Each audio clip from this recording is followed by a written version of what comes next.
पति ब्रह्मचारी।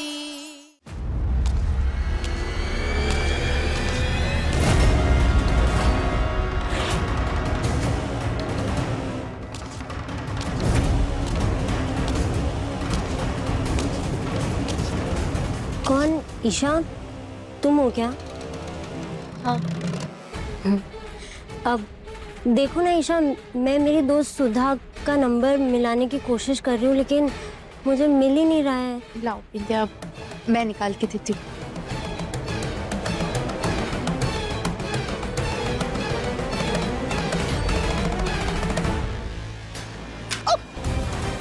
विद्या, I am sorry.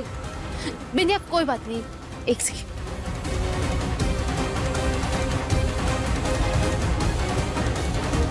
Vidya, phone तो switch off हो गया। कोई बात नहीं, वैसे भी बहुत रात हो गई थी, मैं उसे कल सुबह फोन कर लूंगी। देखा जाए तो मुझे ना वो बटन वाला फोन खरीद लेना चाहिए, ये स्मार्टफोन मेरे किसी भी काम का नहीं है। वैसे ईशा, मैंने ना पहले भी सूरज को अच्छाई के चलते टूटते हुए देखा है, और आज जो कुछ भी हुआ ना, उसने सूरज के पुराने घाव को फिर से जिंदा कर दिया होगा। इस बार अगर सूरज का दिल टूटा ना, तो उसे संभालना बहुत मुश्किल होगा। नहीं विद्या, मैं सूरज को इस बार टूटने नहीं दूंगी।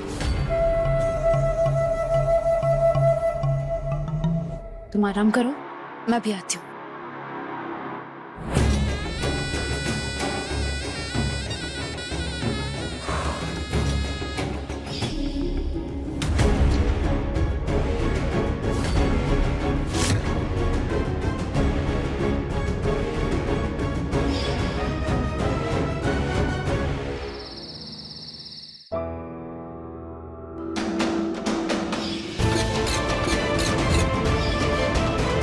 वेज खाने की स्टॉल लगाकर लोगों को नॉनवेज खिला रहे हो। ये पाव भाजी सेंटर तब तक बंद रहेगा जब तक इस मामले की इन्वेस्टिगेशन चल रही है।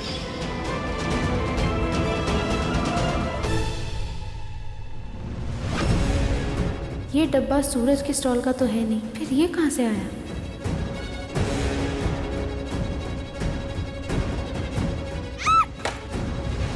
भाभी, क्या हुआ?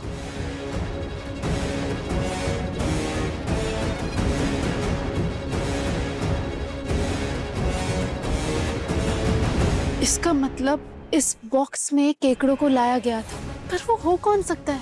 कुछ तो बहुत गलत हुआ है यहाँ पर। हाँ भाभी, बहुत गलत हुआ है, और एक बार नहीं कई बार हुआ है। क्योंकि मुझे ना बहुत अच्छे से याद है कि उस दिन भाजी में वो तीखी मिर्च मैंने नहीं मिलाई थी भाभी, और किसी ने तो मिलाई थी ना।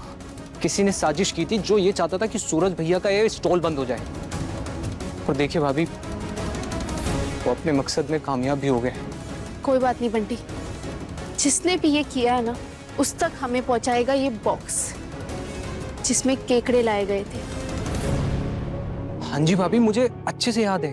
उस दिन मैं और बिंदिया ये स्टॉल पे थे जिस दिन वो मिर्ची वाला कांड हुआ। तुम टेंशन मत लो बंटी, इस सब के पीछे जो कोई भी है ना, उसका आज पता चल ही जाएगा।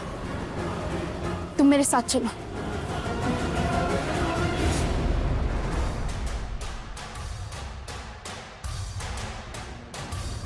ईशा भाभी, हम यहाँ क्यों आए हैं? बंटी ये बॉक्स देखो, इस पे गगन लिखा हुआ है, आजू बाजू का नाम फटा हुआ है। मैंने इस स्टॉल की पाव भाजी खाई है, और मुझे जितना याद है यहाँ पर ऐसे ही बॉक्स में पाव भाजी पैक करके देते हैं, और हमें ये बॉक्स सूरज के स्टॉल के पास मिला। अब बस हमें ये कंफर्म करना है कि ये बॉक्स इस स्टॉल का है या नहीं। बंटी, हमें बॉक्स ढूंढना होगा जो यहीं कहीं आसपास होगा। ढूंढते हैं।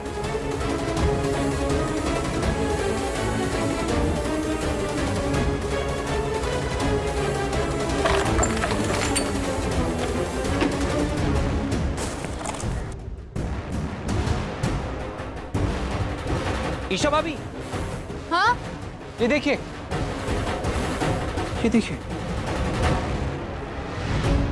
भाभी, ये तो मैच कर रहा है। इसका मतलब इस गगन ने भैया की सीटी बजाई है। कि तो ऐसी की तैसी। मैं अभी जाकर सूरज भैया को सब सच बताता हूँ। नहीं बंटी, हम अभी ऐसा कुछ भी नहीं करेंगे। पर भाभी, इस गगन की वजह से सब कुछ बर्बाद हुआ है। यहाँ तक कि सूरज भैया मुझसे गुस्सा हो गए हैं। हम इसे ऐसे छोड़ देंगे क्या? नहीं बंटी, तुम बस देखते जाओ अब मैं क्या करती हूँ। सूरज बुराई का रास्ता छोड़ के अच्छाई की तरफ जा रहा है। मैं उसे फिर से बुराई की दलदल में नहीं जाने दूंगी।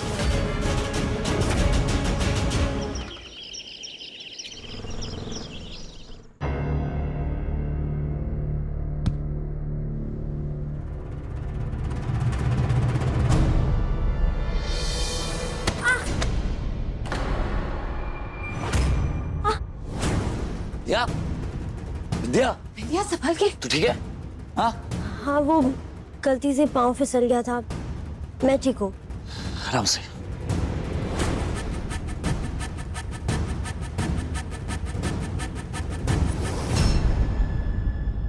विद्या, ये रक्तदान का पैम्पलेट तेरे बैग में क्या कर रहा है? हाँ, इसे क्यों रखा है?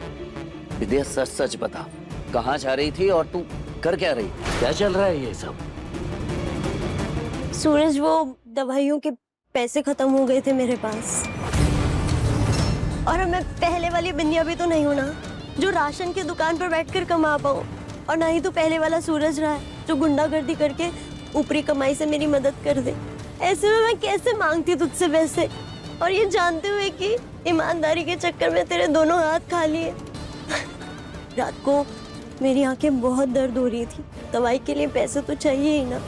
हे बाके बिहारी, सारी रात दर्द में तड़पती रही और अपनी बुआ को भी नहीं बताया। तूने हम सबको पराया कर दिया ना। नहीं नहीं बुआ जी, ऐसी कोई बात नहीं है। बिल्कुल ऐसे ही बात है पगली। मैंने तुझे कहा था ना कि तेरी जिम्मेदारी मैं उठाऊंगा। तुझे मुझ पर भरोसा नहीं है क्या? हाँ बिंदिया, तुम्हें कहीं भी जाने की जरूरत नहीं।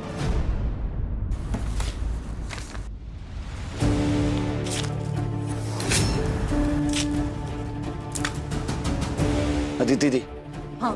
ध्यान रखिए इसका। ईमानदारी और सच्चाई ने आज तक मुझे कभी कुछ दिया ही नहीं है, तो बेहतर यही है मैं वही काम करूं जिसके लिए मैं बना हूं।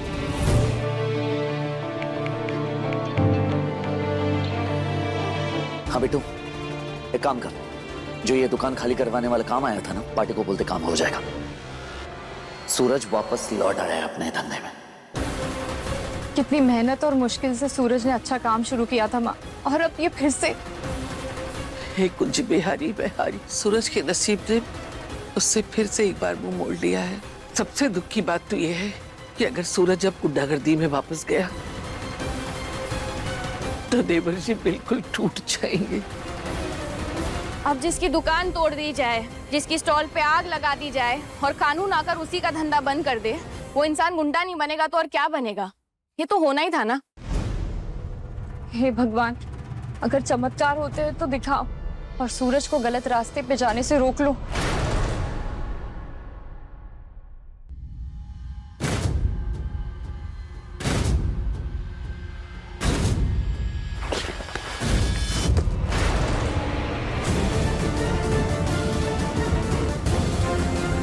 फोन वापस कीजिए ईशा जी।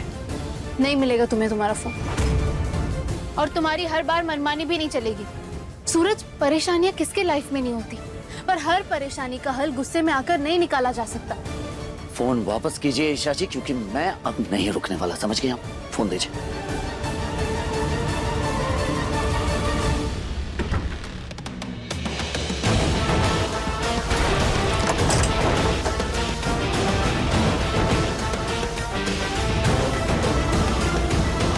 आपको क्या लगता है, हाँ? ये सब करके आप मुझे रोक पाएंगे? ये सामने खिड़की है, मैं यहां से जा सकता हूं और आप मुझे रोक भी नहीं पाएंगे, समझ गए आप?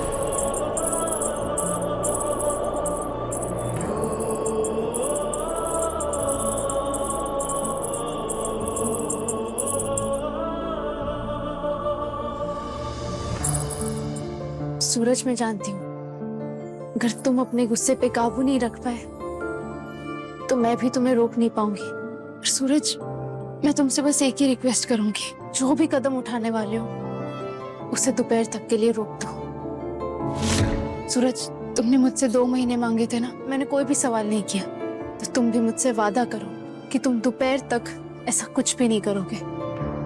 ईशा जी, बात बिंदिया की दवाइयों की है और उसमें मैं बिल्कुल भी समझौता नहीं कर सकता।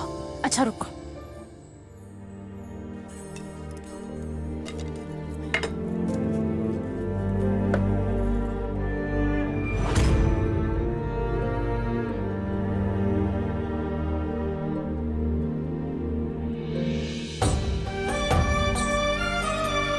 बिंदिया, ये कुछ पैसे हैं, इनमें तुम्हारी दवाई आ जाएगी, मैं ऑर्डर कर दूंगी। छुईमुई जी, ये पैसे कहाँ से आए? मोनिका भाभी, ये पैसे गुंडागर्दी या ऊपरी कमाई के पैसे नहीं है, ये मेरे पति की मेहनत और ईमानदारी के पैसे हैं, जो मैंने थोड़े थोड़े बचा कर रखे थे, जो आज काम आ रहे हैं।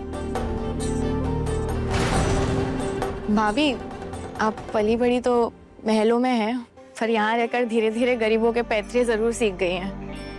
मतलब पति की कमाई से पैसे बचाकर जरूरत के समय पर सामने रख देना, वाह।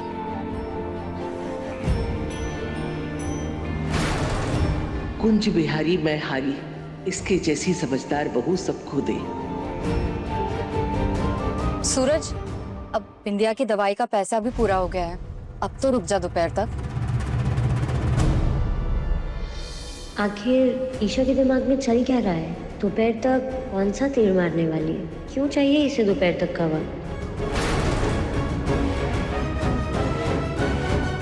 पति ब्रह्मचारी शाम 7 बजे दंगल टीवी पर।